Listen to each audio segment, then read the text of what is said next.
जो इंसान वास्तव में दिल का साफ होता है न दोस्तों, वह कम ही लोगों का खास होता है। नमस्कार दोस्तों, मैं ज्योतिष आचार्य वासुदेव मिश्रा आपका अपने चैनल सत्य की खोज में हार्दिक अभिनंदन करता हूं। दोस्तों, आज का यह ज्योतिष का कार्यक्रम आप लोगों के लिए यानी कि वृश्चिक राशि वालों के लिए बेहद ही ज़्यादा खास कार्यक्रम साबित होगा। जी हाँ दोस्तों, जैसा कि आपने थंबनेल में स्पष्ट रूप से देख लिया होगा कि गुरु और बुध की जोड़ी करेगी बहुत बड़ा कमाल। आज तक ऐसा चमत्कार नहीं देखा होगा। जी हाँ दोस्तों, ग्रहों के राजकुमार बुध ने अपनी चाल में परिवर्तन किया है और वह देवगुरु बृहस्पति की मूल त्रिकोण राशि धनु राशि में मार्गी चाल में बदलाव करके वक्री हो चुके हैं और आने वाले 28 दिसंबर तक इसी राशि में वक्री चाल चलते हुए आपको प्रभावित करेंगे। तो ऐसे में दोस्तों जानने का प्रयास करेंगे बुध महाराज 28 दिसंबर तक आपको वक्री चाल चलते हुए किस प्रकार से प्रभावित करेंगे, कौन कौन से क्षेत्रों में आपको लाभ की प्राप्ति होगी, कहाँ कहाँ पर आपको सावधान रहना है और इस वक्री चाल को बेहतर बनाने के लिए क्या उपाय आपको करना चाहिए, हर एक जानकारी आपको विस्तार के साथ बताएंगे। इसलिए कार्यक्रम को अंत तक देखिए और अगर आप अपनी जन्म कुंडली पर हमसे परामर्श लेना चाहते हैं तो वीडियो के अंदर और डिस्क्रिप्शन बॉक्स में आपको नंबर मिल जाएगा, जहां से आप संपर्क करके अपनी जन्म कुंडली का पूरे विस्तार के साथ विश्लेषण करवा सकते हैं। तो दोस्तों कौन है बुध? तो बुध है आपकी बुद्धिमत्ता। जी हाँ, अगर आप शेयर मार्केट में, स्टॉक मार्केट में निवेश करते हैं, अगर आप एक व्यापारी हैं, कम्युनिकेशन का कार्य, कम्युनिटी या फिर बैंकिंग सेक्टर हो, मीडिया के फील्ड में हो, विद्यार्थी जीवन में हो या फिर शेयर मार्केट के क्षेत्र में, सिर्फ और सिर्फ बुध महाराज का ही सिक्का चलता है। जी हाँ दोस्तों, इंटरनेट से जुड़ा हुआ हर कार्य बुध देव की ही कृपा है। तो ऐसे में इनका जो गोचर होता है वह बेहद ही ज़्यादा महत्वपूर्ण होता है, क्योंकि यह न सिर्फ इन चीज़ों के कारक होते हैं बल्कि यह मुख्य रूप से हमारी बुद्धिमत्ता के तो कारक होते ही हैं, साथ में हमारी वाणी के भी कारक होते हैं, जिसका प्रयोग सभी लोग करते हैं। और वाणी ही एक ऐसी चीज़ है जो या तो आपको समाज में पूजनीय बनाएगी या फिर समाज से आपको तिरस्कृत कराएगी। यह आपकी वाणी का ही योगदान होता है। इसलिए इनका जो गोचर होता है वह बेहद ही महत्वपूर्ण होता है। भले ही यह बहुत ही कम दिनों के लिए गोचर करते हैं, लेकिन इनका जो प्रभाव है हमारे जीवन पर विशेष रूप से गहरा देखने को मिलता है। कुंडली में बुध महाराज का बलवान होना अपने आप में ही कई मामलों में मजबूत है। जैसे बुध देव अगर बलवान होते हैं तो इससे आपकी बुद्धिमत्ता काफ़ी तेज होती है, आपके अंदर टेक्निकल चीज़ें बेहतर तरीके से देखने को मिलती है। जो भी चीज़ें गणनात्मक होती है उसे आप बिल्कुल चुटकियों में गणना कर देते हैं। आपकी सोचने समझने की क्षमता, डिसीजन लेने की क्षमता, योजना बनाने की क्षमता और मुश्किल परिस्थितियों में उस मुश्किल परिस्थिति को किस प्रकार से आसान बना करके उसका सॉल्यूशन क्या है, यह जानने की क्षमता आपके अलावा किसी और में नहीं होती। यह सिर्फ और सिर्फ बुध महाराज की ही कृपा होती है।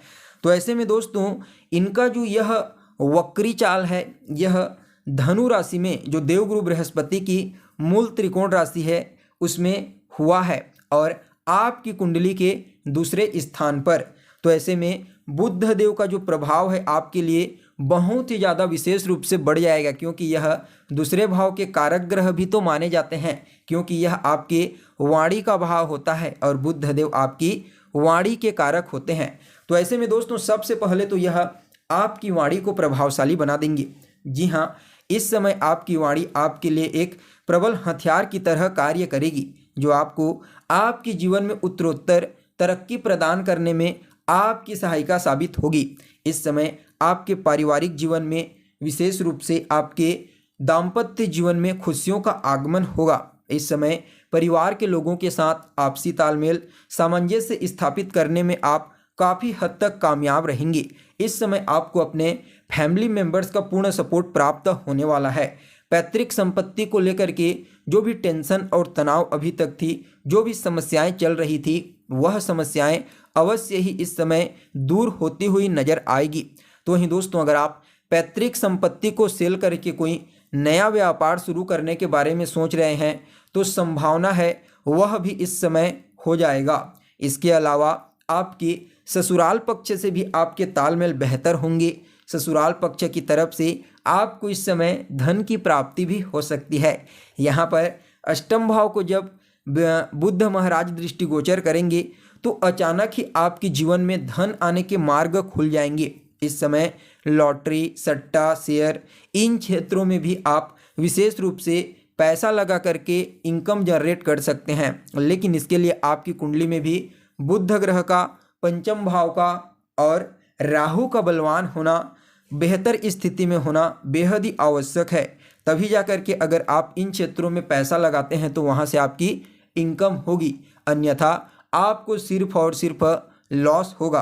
तो वहीं दोस्तों, जब अष्टम भाव को दृष्टिगोचर करेंगे तो यह कहीं ना कहीं आपके जीवन में आने वाली सभी प्रकार की चुनौतियों को आपके अंदर एक ऐसा गुण उत्पन्न कर देंगे कि आप अपने आप ही अपने जीवन में आने वाली चुनौतियों का डट कर तो सामना करेंगे ही करेंगे, लेकिन सामने वाले को ऐसा लगेगा कि यह तो हर चीज़ को चुटकी में ही हल कर दे रहा है। मतलब बुध देव एक ऐसे ग्रह हैं जो कभी भी गंभीर नहीं होते, मतलब हंसते खेलते हुए ही समस्याओं को दूर कर देते हैं। जैसे देवगुरु बृहस्पति बेहद गंभीर होते हैं, उनके बिल्कुल जस्ट अपोजिट इनका परिणाम देखने को मिलता है।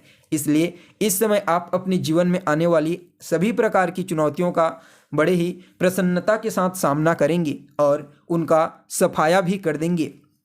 तो वहीं दोस्तों, इस समयावधि में बुध देव का जो प्रभाव होगा वह आपके लिए आपके लाभ भाव के दृष्टिकोण से भी सहायक साबित होगा, क्योंकि बुध महाराज आपकी कुंडली में आपके लाभ भाव के भी स्वामी बनते हैं। तो पहले भी बताया जा चुका है कि आपके लिए लाभ के नए रास्तों को खोलेंगे और यहाँ पर लाभ भाव के स्वामी बन करके धन भाव में उनका गोचर करना, यह आपके लिए महाधनी योग का निर्माण करेगा। जी हाँ, इस समयावधि में आपके जीवन में शायद ही बड़ी मात्रा में धन का आगमन हो सकता है जो अभी तक 2023 में नहीं हुआ था। यह समय आपके लिए बेहद ही महत्वपूर्ण साबित होगा धन के दृष्टिकोण से, यानी कि आर्थिक रूप से आपको मजबूत और सशक्त बनाने में बुध महाराज का यह वक्री चाल आपके लिए बेहद ही ज़्यादा फायदेमंद और प्रभावी साबित होने वाला है। तो वहीं दोस्तों, यहाँ पर अगर आपकी कोई मनोकामना है, कोई ऐसी इच्छा है जो लंबे समय से पूरी नहीं हो रही है, तो संभावना है इस समय आपकी वह इच्छा पूरी हो जाए। साथ ही साथ इस समय बड़े भाई बहनों के साथ आपके संबंध बेहतर होंगे, उनका पूरा सपोर्ट आपको प्राप्त होगा। उनके करियर के क्षेत्र में भी कोई सकारात्मक परिवर्तन आपको देखने को मिल सकता है। आपका मन इस समय प्रसन्न रहेगा। तो वहीं यह जो 11th हाउस होता है, यह कहीं ना कहीं आपके छठे से छठा होता है, जिसकी वजह से रोग, ऋण, शत्रु, इनका भी बुध देव सफाया करने का प्रयास करेंगे। अगर आपके शत्रु हैं कार्य स्थल पर या फिर समाज में जो आपको बहुत बार डिस्टर्ब करते हैं, तो इस समय संभावना है आपके शत्रु अपने आप ही शांत हो जाएंगे या फिर आपकी तरफ दोस्ती का हाथ बढ़ा सकते हैं। और दोस्तों, अगर आपने किसी से कर्जा ले रखा है तो उस कर्ज को किस प्रकार चुकता करना चाहिए, इसके लिए भी आपके पास धन पर्याप्त मात्रा में आ सकता है इस समय में। इसके अलावा देखा जाए तो कहीं ना कहीं जब बुध देव यहाँ पर दूसरे भाव में गोचर करते हैं तो यह काल पुरुष की कुंडली में शुक्र का घर होता है और शुक्र को ऐश्वर्य का कारक ग्रह कहा जाता है, भौतिक सुख सुविधाओं का। तो ऐसे में कहीं ना कहीं इस समय आपका मन इन क्षेत्रों में थोड़ा सा अट्रैक्ट हो सकता है। भौतिक सुख सुविधाओं की कुछ चीज़ों को आप इस समय परचेस कर सकते हैं, हालांकि उसके लिए आपके पास पर्याप्त मात्रा में धन रहेगी। लेकिन फिर भी दोस्तों, इस समयावधि में कुछ चीज़ों को लेकर के आपको थोड़ा सावधान रहने की आवश्यकता है। खास करके इस समय आपको थोड़ा सा रिश्तों को लेकर के, वैसे तो आपकी वाणी बेहद ही प्रभावशाली रहेगी, आपकी वाणी में मधुरता रहेगी, तो जिसकी वजह से वाणी की वजह से तो कोई प्रॉब्लम नहीं होगी, लेकिन फिर भी थोड़ा बहुत इस समय बाहरी जो आपके रिलेशनशिप हैं उनकी तरफ से कोई ना कोई डिस्टर्बेंस आपको अवश्य ही अपने जीवन में देखने को मिल सकती है। इसलिए इस पॉइंट को भी आपको इस समय ध्यान रखना है। बाकी ओवरऑल देखा जाए तो आप लोगों के लिए, वृश्चिक राशि वालों के लिए बुध महाराज का यह वक्री चाल अत्यंत ही श्रेष्ठ और प्रॉफिटेबल साबित होगा। फिर भी इस वक्री प्रभाव को और ज़्यादा श्रेष्ठ बनाने के लिए आपको बुधवार के दिन किन्नरों को दान दे करके उनसे आशीर्वाद लेना है। यह आपके लिए अच्छा रहेगा। और गणेश जी के मंदिर में जाना है, उन्हें दूर्वा चढ़ाना है, यह भी आपके लिए उत्तम साबित होगा। यानी कि अगर आप ये उपाय करते हैं तो अवश्य ही आपको श्रेष्ठ परिणाम की प्राप्ति होगी। तो दोस्तों, कैसी लगी आपको जानकारी, कमेंट करके बताइए। फिर मिलते हैं एक नए और ताज़ा एपिसोड में। तब तक के लिए नमस्कार।